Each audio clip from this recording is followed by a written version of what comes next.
ఒక చిన్న గ్రామంలో ఇద్దరు మంచి స్నేహితులు ఉండేవారు.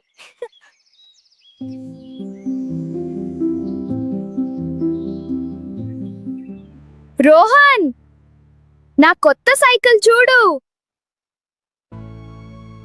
వావ్, చాలా బాగుంది.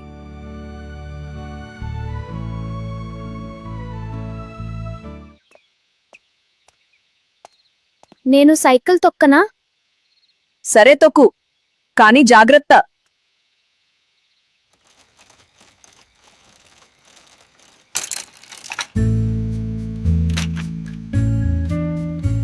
అయ్యో, పగిలింది.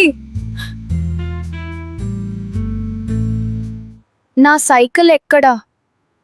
దొంగిలించారు అనుకుంటా. భయం అతన్ని చెప్పేలా చేసింది.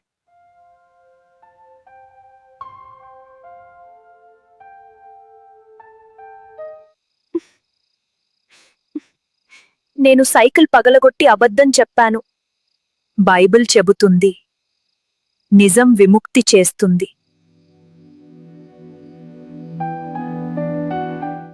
ప్రభువా, రోహన్కు ధైర్యమివ్వు.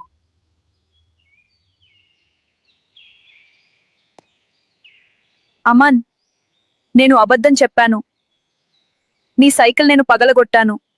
క్షమించు. నువ్వా? యేసు క్షమించారు. నేను కూడా క్షమిస్తున్నాను. Thank you Aman. క్షమించడం ప్రేమను పెంచుతుంది. నా పొదుపు డబ్బు ఇస్తాను. మనిద్దరం కలిసి సరిచేద్దాం.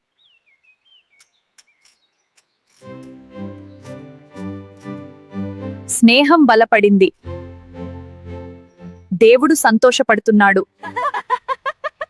ఇకపై నిజం మాత్రమే. మనం ఎప్పటికీ మంచి స్నేహితులుగా ఉండాలి. నిజం స్వేచ్ఛ ఇస్తుంది. అబద్ధం బాధ ఇస్తుంది.